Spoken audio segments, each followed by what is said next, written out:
से अपने एक व्यू से कुछ चीजों को मुझे लगा कि आपके साथ शेयर करना चाहिए। तो उस चीज को निकाल करके और इस प्रेजेंटेशन के माध्यम से आपको बताने का प्रयास कर रहा हूँ। और आज जन्मदिन हम मनाने जा रहे हैं। श्री कृष्ण का पूरा जो जीवन था वो पूरा जीवन एक संपूर्ण जीवन था, और एक संपूर्ण जीवन में हर चीज था, हर चीज उनके जीवन में था। संघर्ष की बात कर लीजिए, प्यार मोहब्बत की बात कर लीजिए, युद्ध की बात, वीरता की बात कर लीजिए, चाहे जिस एंगल से भगवान कृष्ण के जीवन को आप झांकेंगे तो एक परिपूर्ण जीवन आपको दिखेगा।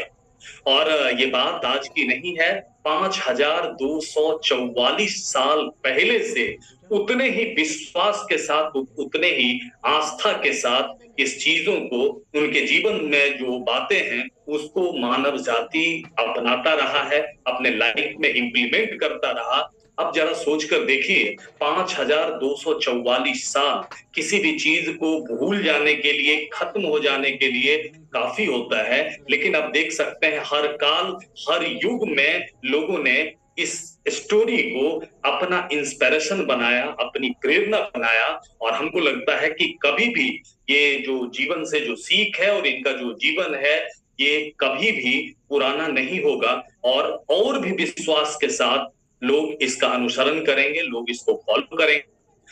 अगर श्री कृष्ण के पूरे जीवन को आप देखेंगे तो जिस तरीके से आपके घर में अगर कोई सामान खरीद कर आप लाते हैं, आप कोई इलेक्ट्रॉनिक डिवाइस खरीद कर लाते हैं, या मोबाइल आप खरीद कर लाते हैं, तो उसके साथ में आपको एक मैनुअल दिया जाता है, जिसको आप मोबाइल का मैनुअल समझ सकते हैं, जो कंपनी की तरफ से वो मैनुअल दिया जाता है। उस मैनुअल में वो पूरी तरह से पूरी जानकारी होती है कि वो डिवाइस किस तरीके से ऑपरेट किया जाएगा, किस तरीके से वो चलेगा, वो पूरा चीज उस मैनुअल में लिखा रहता है। और भगवान श्री कृष्ण की पूरी स्टोरी को आप अगर समझें तो वो लाइफ का एक मैनुअल है। आपकी जो जिंदगी है ना, उस जिंदगी का एक मैनुअल है कृष्ण की पूरी कहानी। और जब भी आपका वो इक्विपमेंट खराब होता है तब आप उस मैनुअल में सर्च करते हैं कि वो कैसे ठीक होगा। उसी तरह से जिंदगी में जब कुछ अच्छा बुरा, कुछ प्लस माइनस होता है तो एक बार जरूर झांकना चाहिए कि ये मैनुअल आपको आपके लाइफ के हर समस्या का समाधान आपको बताएगा। मेरा जो पॉइंट ऑफ व्यू था, मेरा जो नजरिया था, वहां से कुछ चीजों को हमने सेलेक्ट किया आपके साथ शेयर करने के लिए। और आपको इस चीज को देखने का और भी बहुत सारे लेसन हैं, जो लेसन आप निकाल सकते हैं भगवान कृष्ण की जिंदगी से। तो चलिए सबसे पहले हम शुरुआत करते हैं कृष्ण के पूरे जीवन को। आप अगर देखें तो पूरे जीवन की अतीत की करवाहटों की जगह की कोई जगह नहीं होती। जीवन तो एक उत्सव होता है। श्री कृष्ण के जीवन को समझने के साथ साथ थोड़ा सा कर्ण के जीवन को समझते हैं। महाभारत के दो जो पात्र थे, एक श्री कृष्ण और एक कर्ण, दोनों के जीवन में कुछ समानताएं भी थी। और दोनों के जीवन की समानताओं के बारे में आप अगर सोचेंगे तो दोनों का जन्म जो हुआ था वो विषम परिस्थिति में हुआ था, और जन्म के बाद ही उन्हें बहुत सारे संघर्ष करने पड़े थे। कर्ण को एक टोकरी में डाल करके और पानी में कर्ण को बहा दिया गया था बहने के लिए। और कर्ण को एक मल्लाह जो राधा और एक दंपत्ति, उस दंपत्ति ने उन्हें पाला, जबकि ये राजकुमार थे। और इसी तरीके से कृष्ण को भी जन्म के बाद अपने माँ बाप से अलग होना पड़ा, और अलग होकर के कहीं दूर, माँ बाप से कहीं दूर जाकर जिंदगी जीनी पड़ी। और ये भी एक ग्वाले की जिंदगी जी रहे, जबकि दोनों राजकुमार के परिवार से थे। और दोनों के लाइफ में उसी तरीके का संघर्ष भी आता रहा। लेकिन महाभारत युद्ध के 17वें दिन कर्ण वीर गति को प्राप्त हुआ, और वहीं पर श्री कृष्ण द्वारिकाधीश बने, इस दुनिया के स्वामी बने, मालिक बने। तो ऐसा क्या हुआ, इन दोनों व्यक्ति के लाइफ में समानता तो थी, लेकिन एक असमानता थी। लाइफ में संघर्ष था, लाइफ में चुनौती थी, अतीत बहुत कड़वा था। अतीत की करवाहटों को लेकर कर्ण अपनी पूरी जिंदगी अपने अतीत के उस करवाहटों के साथ जिया। और जबकि कृष्ण ने अतीत के उस करवाहटों को कोई जगह नहीं दिया, कल जो कुछ अच्छा बुरा हमारे साथ हुआ, अतीत के उन करवाहटों का या उन अनुभवों का अपने जीवन पर असर पड़ने नहीं दिया। और जीवन कृष्ण के हिसाब से जीवन एक उत्सव है।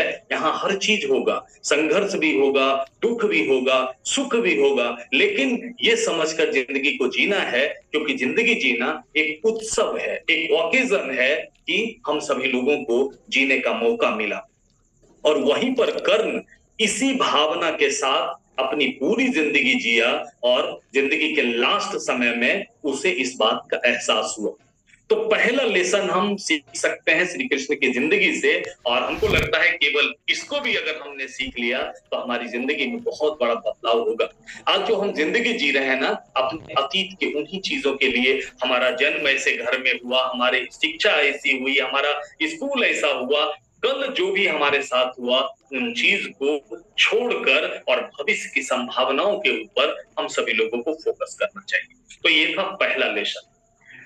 अब बात करते हैं कि श्री कृष्ण की जिंदगी से जो दूसरा लेसन हमें सीखना चाहिए, वो इनका कहना है जीवन में आगे बढ़ने के लिए, जीवन से हमें ये सीख लेना चाहिए कि जीवन में आगे बढ़ने के लिए समय समय पर जिंदगी त्याग मांगती है, और हर उस त्याग को करने के बाद ही कामयाबी मिलती है। और इनके जिंदगी से हर चीज छूटता चला गया, पूरी जिंदगी युद्ध लड़ते रह गए। आज उनसे बचपन से लेकर के तो बाकासुर, कौनसुर उनके साथ सामना होता रहा, और पूरी जिंदगी युद्ध लड़ते रह गए, और हर चीज छूटता गया, लेकिन एक चीज नहीं छूटा, वो है चेहरे पर मुस्कान। क्योंकि अगर कृष्ण की माने तो जिंदगी जीना एक उत्सव है, और इसको मुंह लटका के नहीं जीना चाहिए, इसको मुस्कुराहट के साथ जीना चाहिए। जिंदगी में कितने भी दुख हैं, तकलीफ हैं, बावजूद इसके जिंदगी को एक उत्सव की तरह जीना चाहिए, और एक मुस्कान के साथ जीना चाहिए। तीसरी चीज जो श्री कृष्ण की जिंदगी से हम लोग जो सीख सकते हैं, तीसरी बात, जीवन में संघर्ष से कभी मत घबराइए, क्योंकि संघर्ष का नाम ही जिंदगी है। लेकिन जिस संघर्ष से सिर्फ सकारात्मक ऊर्जा का नाश होता हो, उसे छोड़ देना चाहिए। देखिए, कृष्ण का कहना है कि जिंदगी में संघर्ष तो मिलेगा, संघर्ष से घबराने की जरूरत नहीं है, लेकिन बेवजह का संघर्ष अगर कहीं है तो उस संघर्ष को छोड़ देना ही सही रहेगा। अब आप देख लीजिए, जब ये मथुरा आए और कंस का वध किया, तो कंस का वध करने के बाद जरासंध जो कंस का रिलेटिव था, वो इनका दुश्मन हो गया। अब वो बार बार हमला करता था, बार बार आक्रमण करता था, और 18 बार आक्रमण करने के बाद अंत में श्री कृष्ण ने रातों रात द्वारिका नगरी बनाई, और मथुरा को छोड़ करके द्वारिका आ गए। क्योंकि उनको लगा था इसका जिस तरीके से वध होना था, इनका वध भीम से होना था, समय पर होना था, वक्त का इंतजार किया, और इस बीच में अगर भागना पड़ा ना, तो भागने के लिए ये तैयार हुए और भागे। यही कारण है कि इनको रणछोड़ भी कहा जाता है, क्योंकि रण को छोड़ करके ये भागे थे और रणछोड़ कहलाए थे। तो इनका कहना यही है कि संघर्ष तो मिलेगा जिंदगी में, लेकिन बहुत सारे संघर्ष ऐसे हैं ना हमारे लाइफ में, जो हम लोग बेवजह कर रहे हैं। समय आएगा तो उसका समाधान हो जाएगा, लेकिन फिर भी हम उसके लिए संघर्षरत हैं। जो संघर्ष आपके सकारात्मक ऊर्जा का नाश करता हो, जिससे विकास नहीं हो रहा है, उसे छोड़ देने में ही भलाई है। तो ये तीसरा मैसेज श्री कृष्ण के जीवन से हम सभी लोग सीख सकते हैं। चौथे मैसेज की बात करते हैं कि जिंदगी में संघर्ष तो रहेगा ही रहेगा, मुसीबत तो आएगा ही आएगा, और जिंदगी को बिना घबराए हुए, बिना दुखी हुए जिंदगी को जीना चाहिए, और जिंदगी को आनंद के साथ जीना चाहिए। आपने ये कालिया नाग वाली कहानी आप जानते होंगे, और कालिया नाग पर चढ़ने के बाद उसके सर पर चढ़कर, उतने खतरनाक नाग के सर पर चढ़कर, और ये नाग जो है ये मृत्यु का प्रतीक है। श्री कृष्ण अपने इस लीला के माध्यम से हम सभी लोगों को एक मैसेज यहाँ से हम ये समझ सकते हैं कि मौत भी सामने खड़ी हो ना, तो घबराने की जरूरत नहीं है। कृष्ण वही है जो मौत के ऊपर चढ़कर नाच कर सकता है, वही कृष्ण होता है। तो मुसीबत और संघर्ष तो आएगा जीवन में, घबराइए मत, उसका सामना करिए, और सामने चाहे मृत्यु ही क्यों ना हो, घबराने से जो होगा, जो वक्त आएगा वो होगा, इसलिए घबरा कर जिंदगी जीने की जरूरत नहीं है। चौथे मैसेज के बाद पांचवा मैसेज ये हम सीख सकते हैं कृष्ण की जिंदगी से, जीवन में कुछ चीजें तो हमारे नियंत्रण में होती है, कुछ चीज हम नियंत्रित करते हैं और कुछ चीजें नहीं होती है। हमारा कर्म तो हमारे नियंत्रण में होता है, लेकिन परिणाम हमारे नियंत्रण में नहीं होता है। इसलिए किसी भी क्षेत्र में आप जो काम कर रहे हैं, आप परिणाम को लेकर के अगर आप चिंतित हैं, तो परिणाम के लिए चिंता आपकी व्यर्थ है। और इनका कहना है कि जीवन का यात्रा है, उस यात्रा का आनंद लीजिए। आप सबसे पहले अपना एक गोल डिसाइड कर लीजिए। सबसे पहले आपके लिए युद्ध क्या है, आपके लिए मिशन क्या है, आपके लिए गोल क्या है, उस गोल को एक बार डिसाइड करिए। और उस गोल तक आपको पहुंचने के लिए जितने भी संघर्ष आए, उन संघर्षों से लड़ना और उसके लिए काम करना, ये हमारे कंट्रोल में होता है। जीत या हार, जय पराजय, ये सफलता असफलता, ये सब कुछ हमारे हाथ में नहीं होता है। और ये एक विश्वास होता है कि अगर हम उस तरीके से अपने कर्म को करें जो मंजिल तक पहुंचने के लिए, जो सक्सेस तक पहुंचने के लिए जो जरूरी है, तो निश्चित रूप से फल हमें मिलेगा। लेकिन हमें सिर्फ कर्म का आनंद लेना चाहिए, जीवन की यात्रा का आनंद लेना चाहिए। और फल हमारे कंट्रोल में नहीं है, तो बिना फल की चिंता किए हुए हमें सिर्फ अपने कामों पर फोकस करना चाहिए। छठी चीजें जो हम कृष्ण की जिंदगी से सीख सकते हैं, जीवन में जो भी होता है, आपको लगता है आपके लिए कुछ अच्छा हो रहा है, कुछ बुरा हो रहा है, जो भी चीज हो रहा है, आपके पारिवारिक जिंदगी में हो रहा है, आपके व्यावसायिक जिंदगी में हो रहा है, आपके सामाजिक जिंदगी में हो रहा है, जो कुछ भी हो रहा है, अभी आपको अच्छा या बुरा लग सकता है, लेकिन जीवन में जो भी होता है अच्छे के लिए होता है। और कोई भी काम, कोई भी घटना, कोई भी चीज बिना बिना कारण इस दुनिया में होता नहीं। तो जो भी हो रहा है अच्छे के लिए हो रहा है। इसलिए उदास होने के बजाय घटना को स्वीकार करना सीखिए। जो भी घटित हो गया, आप वहां से ढूंढना शुरू कर सकते हैं कि इसमें हमारे लिए बेहतर क्या हो सकता है। क्योंकि आप उदास होकर के आप कुछ नहीं कर सकते हैं। उस घटना को जो घटित हुआ उसको स्वीकार करिए, उससे सीखिए और अपने पूरे अनुभवों को भूलना सीखिए। अच्छा बुरा एक्सपीरियंस जो भी लाइफ में हुआ, जो भी बुरा एक्सपीरियंस है, उस एक्सपीरियंस को भूलना सीखिए। और ये चीज हम उनके लाइफ से हम सीख सकते हैं। ये था छठा लेसन। सातवां लेसन, सातवीं सीख हमारी, कृष्ण भगवान थे। कृष्ण जानते थे भविष्य क्या होगा। महाभारत होने से पहले कृष्ण जानते थे महाभारत में क्या होगा। या जो भी चीजें हुई, क्योंकि कृष्ण भगवान थे, हर चीज के रचयिता थे, और भविष्य में क्या होगा उनको पता था। लेकिन फिर भी वो वर्तमान में हमेशा जीते रहे। माखन चोरी करने का समय था तो भरपूर माखन चोरी किया।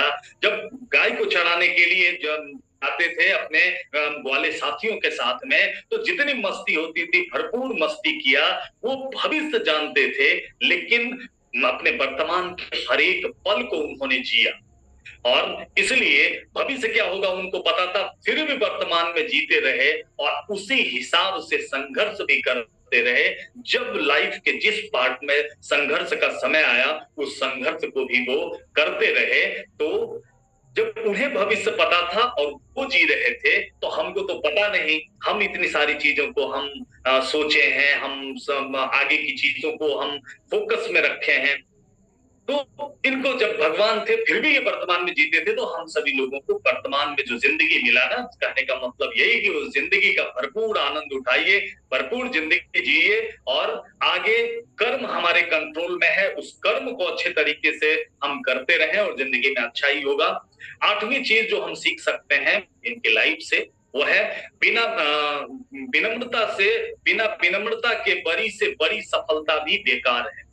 आप जिंदगी में कितना भी सक्सेस हो जाए, कितनी भी ऊंचाई पर आप चले जाएं, लेकिन अगर विनम्रता आपके पास नहीं है, तो आपकी बड़ी से बड़ी सफलता भी जो है वो सफलता आपकी बेकार है।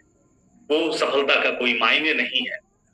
कृष्ण इतने ऊंचाई पर थे, इतने बड़े थे, लेकिन कृष्ण का जो व्यवहार था अपने बड़ों के साथ में, अपने दोस्तों के साथ में, अपने परिवार के लोगों के साथ में, वो व्यवहार ऐसा था। अपने व्यवहार की वजह से ही लोग हमेशा चाहते थे कि कृष्ण उनके आंखों के सामने रहे। वो क्या था? कृष्ण का व्यवहार था। और क्रोध, लोभ और अहंकार नर्क के तीनों द्वार हैं। और इसी तीनों रास्ते में से किसी एक रास्ते के द्वारा नरक की तरफ जाया जाता है। इसलिए इसे त्याग कर जीवन में शांति को अपनाना सही रहेगा। और ये आठवीं चीज जो हम लोग भगवान कृष्ण से सीख सकते हैं। नौवीं चीज जो हम लाइफ से सीख सकते हैं वो ये है, भगवान तो भगवान थे। इनका कहना है संसार का कोई भी काम छोटा या ओछा नहीं होता है। कोई भी काम छोटा नहीं होता, कोई भी काम बड़ा नहीं होता है। और काम में आपकी सफलता और असफलता इस बात पर निर्भर करेगी कि आपको अपने काम से प्यार कितना है। आप हमेशा अपने काम से प्यार करिए। काम छोटा नहीं होता। भगवान थे, इतनी शक्तिशाली थे, पूरे महाभारत या पूरे ब्रह्मांड के मालिक थे। और इन्हें जब अवसर मिला अर्जुन का सारथी बनने का, तो इन्होंने अर्जुन का सारथी बनना स्वीकार किया। ये चाहते तो युद्ध कर सकते थे, और जितने भी उस मैदान में थे, जो भी योद्धा थे, हर योद्धा से बड़े योद्धा ये खुद थे। लेकिन एक जिम्मेदारी इनको मिली, वो थी अर्जुन की सारथी बनने का। और इन्होंने उस जिम्मेदारी को पूरी तपस्या के साथ में, पूरी ईमानदारी के साथ में उन्होंने उसका निर्वाह किया। तो जिंदगी में अवसर, अपॉर्चुनिटी, काम बहुत सारे हैं। जो भी काम हमें मिला है, हम सभी लोग यहाँ मोदी केयर के कंसल्टेंट हैं, और मोदी केयर का जो काम हमें मिला है, हम इस काम को ईमानदारी के साथ में हम अगर करना शुरू करते हैं, अपने काम से प्यार करना शुरू करते हैं, तो फिर सफलता एक दिन जरूर हम सभी लोगों को मिलेगी। तो ये नौवां चीज जो हम उनके लाइफ से सीख सकते हैं। 10वीं बातें जो उनकी जिंदगी से हमें सीखना चाहिए। आप कितने ही बड़े क्यों ना हो जाएं, जिंदगी में बहुत तरक्की करें, आप यहाँ हैं, आप जीबीडी जीआरडीडी हो जाएंगे, आप लाखों रुपया कमाएंगे, जो भी जिंदगी में कितनी भी तरक्की आपकी हो जाए, लेकिन अपने अच्छे और सच्चे मित्र को हमेशा सहेज कर रखिए। और हमेशा मित्रों के काम आइए। अगर ऊपर वाले ने क्षमता दिया है, ऊपर वाले ने अगर एबिलिटी दिया है, तो ये ऊंचाई के कितने भी जगह पर चले जाएं, लेकिन जो आपके अच्छे और सच्चे मित्र हैं, उस मित्र को बचाकर जरूर रखें। और आप अगर सक्षम हैं तो अपने उस मित्र के काम आइए, उनकी मदद करिए। ये 10वीं चीज हम भगवान कृष्ण के जीवन से सीख सकते हैं। अब बात करते हैं 11वीं चीज जो हम भगवान कृष्ण के जीवन से सीख सकते हैं, वो है संसाधनों का इस्तेमाल सोच समझकर करिए। गुणवत्ता संख्या की तुलना में अधिक महत्वपूर्ण होता है। अब देखिए, जब महाभारत का युद्ध चल रहा था, तो एक तरफ कौरव 100 भाई और एक तरफ पांडव 5 भाई थे। और श्री कृष्ण के नेतृत्व में ये महाभारत युद्ध होना था। तो संसाधन क्या था? संसाधन हमारे पास सीमित था, कृष्ण के पास संसाधन सीमित था। और सीमित संसाधन से ही एक बड़े युद्ध को जीतना था। इसके लिए रणनीति बहुत जरूरत थी, रणनीति की। और गुणवत्ता जो है वो ज्यादा महत्वपूर्ण होता है संख्या की तुलना में। बहुत सारे लोग हैं लेकिन अनस्किल्ड लोग हैं, उसकी तुलना में अगर कम लोग ही स्किल्ड हैं तो वो ज्यादा प्रभावी होता है। अर्जुन, ये पांडव जो 5 थे, ये पांचों की अलग अलग क्वालिटीज थी, और अलग अलग, क्योंकि हर आदमी में एक जैसी क्वालिटी नहीं होती।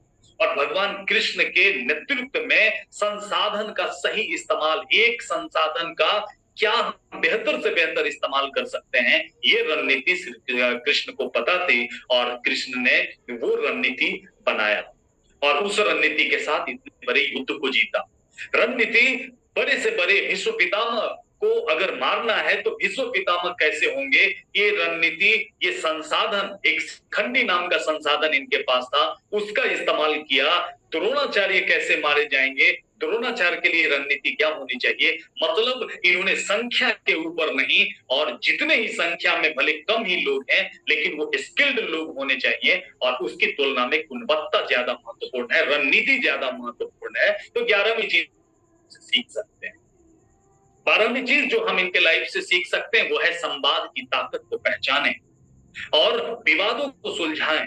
संवाद एक ऐसी ताकत है, बड़े से बड़े विवाद को भी सुलझाया जा सकता है। भगवान कृष्ण ने संवाद के माध्यम से एक ऐसी ब्रांडिंग की इस पांडव टीम की कि हर कोई, आप देख लीजिए, एक से एक वीर योद्धा सभी कौरव के तरफ थे। संख्या बल की बात करें तो पूरा का पूरा कौन सेना, कौन राजा, सभी लोग कौरव की तरफ से लड़ रहे थे। अगर संख्या बल की बात करें तो। लेकिन श्री कृष्ण ने अपने टीम को इस तरीके से मैनेज किया कि उतने सारे लोगों के, उतने वीर योद्धाओं के होते हुए भी उन्हें भी इस बात का शक होता था कि युद्ध पांडव ही जीतेंगे। और ये होता है ब्रांडिंग। और इस तरीके से अपने टीम को, अपने कमजोर टीम को, अपने कमजोर सेना को इस तरीके का ब्रांडिंग किया, अपोजिशन पर सामने एक साइकोलॉजिकल इस तरीके का इमेज बनाया, और फाइनली उन्होंने इस युद्ध को जीता। और इसके लिए जो सबसे बड़ा हथियार इनका था वो था संवाद की ताकत। कृष्ण एक अच्छे कम्युनिकेटर थे। अपनी बातों को आप देखिए, महाभारत आपने देखा है तो किस तरीके से भीष्म पितामह को मना लेते थे, किस तरीके से बड़े बड़े योद्धाओं को मना लेते थे। तो संवाद की ताकत को पहचानिए। और हम लोग जिस बिजनेस में है ना, हमारे बिजनेस में भी इस संवाद का बहुत बड़ा महत्व होता है। ये जो बड़े बड़े बिजनेस और बड़े बड़े चेक्स और बड़े बड़े ये चीज जो है, ये सब कुछ उसी संवाद कौशल की वजह से है। तो संवाद की ताकत को पहचानिए, संवाद करिए, विवादों को सुलझाइए और अपने सीमित संसाधन का ब्रांडिंग करिए। 13वीं चीज जो हम इनके लाइफ से सीख सकते हैं वो है, पुरुष होने की पहली शर्त है स्त्री का सम्मान करना। अगर हम स्त्री का सम्मान नहीं करते तो भगवान कृष्ण हमें पुरुष मानते ही नहीं। और भगवान कृष्ण ने अपने पूरे लाइफ में, पूरी जिंदगी में इन्होंने महिलाओं का बहुत सम्मान किया। अभी एक कहानी, एक प्राज्योतिषपुर एक राज्य था, उस राज्य का राजा जो था वो नरकासुर राजा था। उसने क्या किया कि अपने राज्य के 16,100 महिलाओं का अपहरण किया और अपहरण करके अपने पास में रखा। भगवान ने नरकासुर के साथ में युद्ध किया, नरकासुर को परास्त किया और 16,100 महिलाओं को वहां से आजाद करवाया। अब वो महिलाएं जब लौटकर अपने अपने अपने घर वापस गई तो उनके घर के मर्दों ने उन्हें एक्सेप्ट करने से मना कर दी, उनके लिए दरवाजा बंद कर दिया। अब भगवान कृष्ण के सामने और कोई रास्ता नहीं था। इन्होंने सोचा कि एक ही तरीका है जिससे इन महिलाओं को एक मान सम्मान मिल सकता है, तो इन सब से अगर मैं शादी कर लूं तो इन सभी लोगों को मान सम्मान मिल जाएगा। और भगवान कृष्ण ने एक साथ 16,100 बरमालाएं अपने गले में डाल लिया। आपने सुना होगा कि कृष्ण के 16,108 जो है वो पत्नियां हैं, जबकि श्री कृष्ण ने पूरी जिंदगी में सिर्फ 8 पत्नियों को छोड़कर किसी के साथ भी उन्होंने उनके तन पर या उनके मन पर कभी भी अपना अधिकार नहीं जताया। और उन सभी महिलाओं को सम्मान देने के लिए उन्होंने इस चीज को किया। इसके अलावे आप समझ सकते हैं, गांधारी एक सामान्य महिला थी और श्री कृष्ण भगवान थे। और भगवान अगर चाहते तो गांधारी का दिया हुआ श्राप जो था उसको लौटा सकते थे, उसको वापस कर सकते थे, उसको नहीं मान सकते थे, ये ताकत उनके पास थी। लेकिन एक महिला के शब्द में एक श्राप उनको मिला कि तुम इस दुनिया से बिना वंश के तुम भी मारे जाओगे। और इन्होंने उस चीज को एक्सेप्ट किया, एक महिला के शब्द को सम्मान दिया। इसके अलावा आपने शिशुपाल का नाम सुना होगा। शिशुपाल इनके बुआ का लड़का था और शिशुपाल और ये दोनों बचपन में साथी थे, दोनों साथ साथ खेले। किसी तरीके से एक भविष्यवाणी हुई, उस भविष्यवाणी में बताया गया कि शिशुपाल का मौत जो है कृष्ण के हाथों होने वाली। अब उसकी बुआ रिक्वेस्ट करने लगी, वचन मांगने लगी और श्री कृष्ण ने वचन दिया कि 100 गलती तक जो है कुछ भी नहीं होगा, 100 गलती तक मैं जीवन दान दूंगा। और ये वचन अपनी बुआ को दिया। और एक बार युधिष्ठिर के यहाँ एक यज्ञ हो रहा था और उसी यज्ञ में कृष्ण भी थे और शिशुपाल भी था। और शिशुपाल को रुक्मिणी से मोहब्बत हो गया था, जबकि रुक्मिणी का मोहब्बत श्री कृष्ण के साथ में था। और शिशुपाल जबरदस्ती रुक्मिणी को अपनाना चाहता था।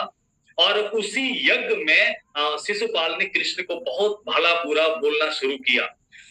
वो बोलता गया, श्री कृष्ण गिनते गए और 100 गालियों को उन्होंने सहा, 100 अपमान को उन्होंने सहा, जबकि वो चाहते तो पहली बार में गर्दन काट सकते थे। लेकिन शिशुपाल का जैसे ही 100 गलती पूरा हुआ, 101वां गलती में सुदर्शन गया और सर कलम कर लिया। तो एक महिला को दिया हुआ ये सम्मान था, इतना ताकतवर, इतना पावरफुल होने के बाद भी अब भरी सभा में अपने लिए 100 गालियों का पैसेंस रखा। 14वीं चीज जो हम इनके लाइफ से सीख सकते हैं वो यह सीख सकते हैं कि करुणा वहीं तक उचित है, दया वहीं तक उचित है जहां तक मर्यादाएं पार ना हुई। वहीं तक दया दिखाना सही है जब तक मर्यादा पार नहीं हुआ। और इनका कहना है युद्ध पहला विकल्प न सही परंतु अंतिम विकल्प जरूर होता है। जब ये दुर्योधन को मनाने गए थे, युद्ध ना हो संधि प्रस्ताव लेकर जब दुर्योधन के पास गए थे, तो दुर्योधन ने ना सिर्फ इनके बात को मानने से मना किया था बल्कि उल्टे इन्हें बांधने के लिए दौड़ा था। और तब इन्होंने अपना विशाल रूप दिखाया, अपना विकराल रूप दिखाया और दुर्योधन को बताया कि अब युद्ध होगा और कोई फर्क नहीं पड़ता है कौन जिएगा और कौन मरेगा, और इतिहास का सबसे बड़ा युद्ध होगा। और फिर इन्होंने आगे युद्ध के रास्ते को चुना, क्योंकि करुणा और दया वहीं तक सही है जहां तक मर्यादाएं पार न हुई।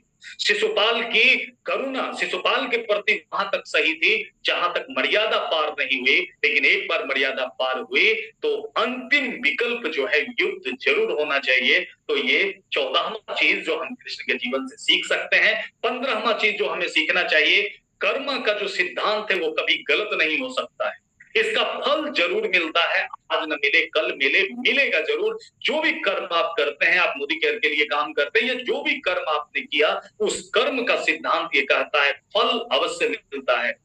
14 साल के बाद जब कृष्ण देवकी के पास पहुंचे और देवकी को कारावास से मुक्त कराया, तो देवकी ने एक सवाल पूछा कि प्रभु आप तो भगवान थे, आप जब चाहते तब हम यहाँ से आजाद हो सकते थे, फिर आपने 14 साल तक हमें क्यों तरपाया, 14 साल तक हमें क्यों कारावास में रखा? तो भगवान कृष्ण ने कहा था कर्म का फल मिलता जरूर है।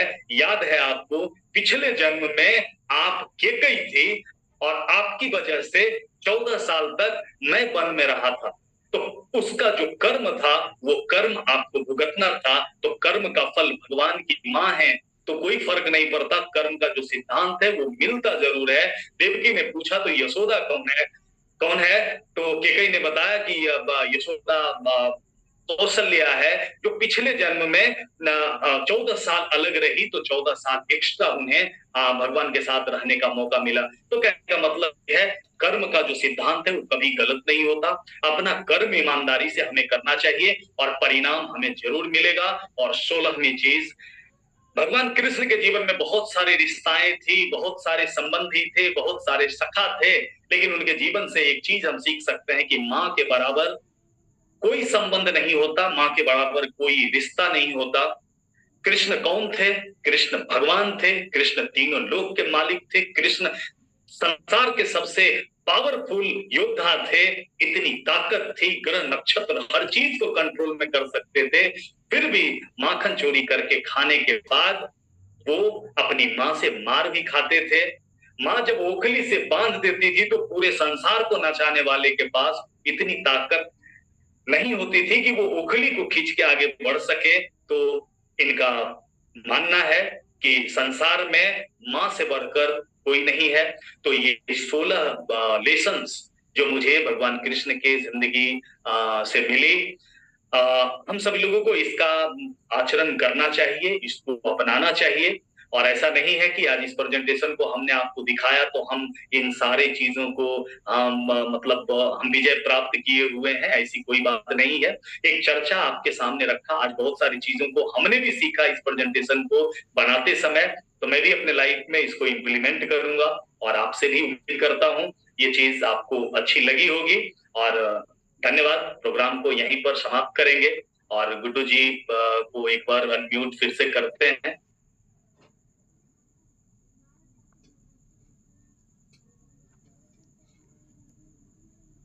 गुड्डू जी आप अनम्यूट हो सकते हैं। जी जी जी, थैंक यू। वाह क्या बात है, भाव विभोर कर दिए एकदम से। इतना गजब का मतलब प्रेजेंटेशन रहा, क्या बोलूं, शब्दों में बयान नहीं कर सकता हूं।